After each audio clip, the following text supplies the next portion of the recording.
Paano po maaalis ang mga sticker na nakadikit sa ating mga sasakyan na hindi po magagasgas ang pintura nito? Panoorin nyo po at tapusin itong video kong ito.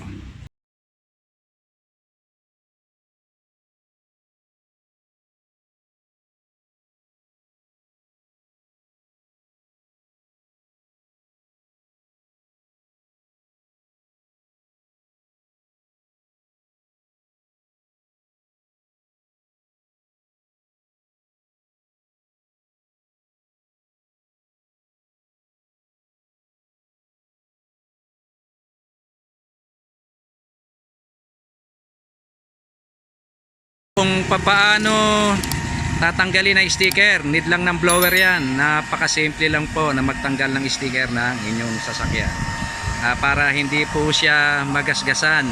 Gamitan nyo lang po ng blower at yan po ay lalambot na ang pagkakadikit. Then hilahin nyo lang po utik-utik. Tingnan nyo po, simple lang po. Huwag nyo gagamitan ho ng mga bagay na pwedeng makagasgas sa pintura. So ayun lang po. At yan ay utik-utik na matatanggal. Ayan po. Diba po, simple lang po, no? Kasi kung yan ay kukut-kutin nyo, may tendency magasgas ang pintura ng inyong sasakyan. So pagkatapos po nyan, natanggal nyo na yung sticker, para malinis yung pinagdikitan, ay gamitan nyo po ng gas. Then pagkatapos po ng gas, ay ating pong i-wax. Okay po, ayan, nakita nyo, wala na po. So may mga bakat dyan, syempre, pinag-iwanan, no? Yan ay napakadali lang po at wala namang gas-gas yan. Punasan nyo lang ng gas, then after ng gas, kung may rubbing compound kayo, mas madali, then wax. Ayan po, at gagamitan na po ng gas yung natitirang dikit po ng sticker. So ayan po yung pinagtanggalan ng sticker. Yan po ay matatanggal ho yan. Utik-utik ko nga lang. Then habang ginaganyan mo, sabayan mo ng blower.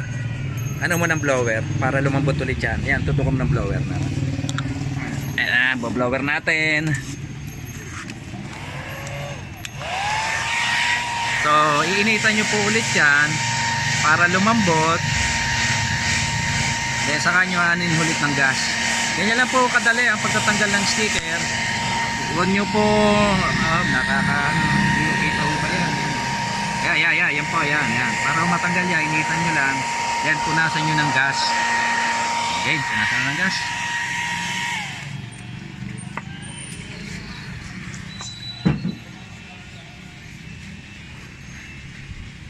So ayan po, di ba ho, utik-utik na siya ay nawawala. Pag yan ay may mga natira at talagang hindi ho nakaya ng gas, meron pa hong isang solusyon na mainam dyan, yung pong rubbing compound.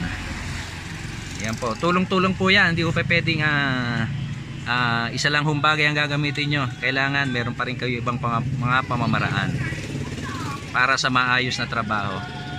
So ayan na po, halos na wawala na po yung mga natirang excess na pandikit ng sticker.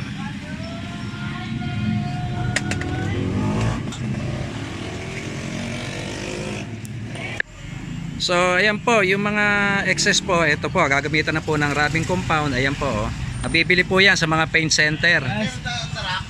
So ayan po.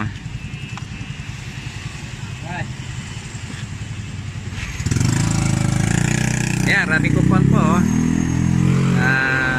Sige lang po at punasan nyo lang po. Dagdagan mo pa ng rubbing compound para mas lalong makuha yan.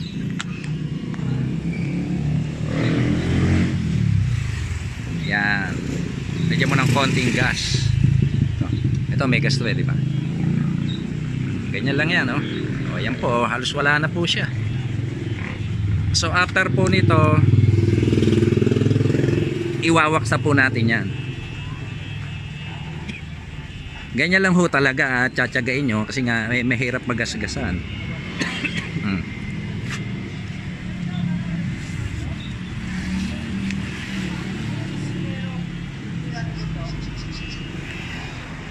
So ayan po, utik-utik na ho ang mawawala. Ganyan lang ho talaga, tsatsagain lang ho natin. dahil mahirap po magasgasan, lalo't ang inyong sasakyan bago at talaga namang makinis. At yan po medyo lalabo dahil wrapping compound pa lang po ang ginagamit.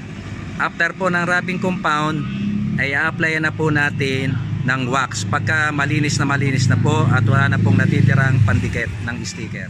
Ito yung wax, galing sa Lazada lang to nabibili. Pwede na to. Oo. Maganda rin ito.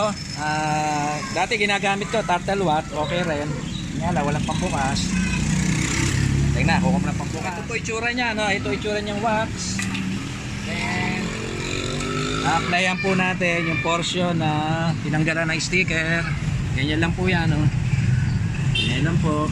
Ulit-ulit lang pong irarap ng paikot.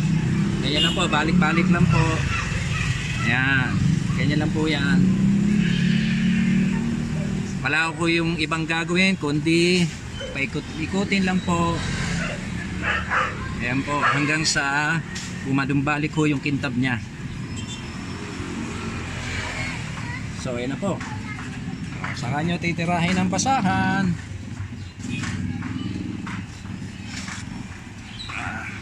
Tapos, ito yung basahang may gas. Then, ito yung basahan. Naman ho.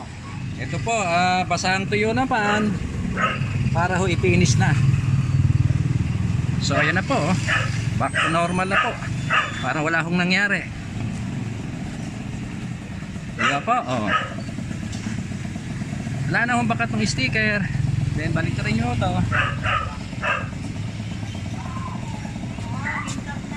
Kintab na, no? Tanggal na rin. Tanggal na rin. Okay.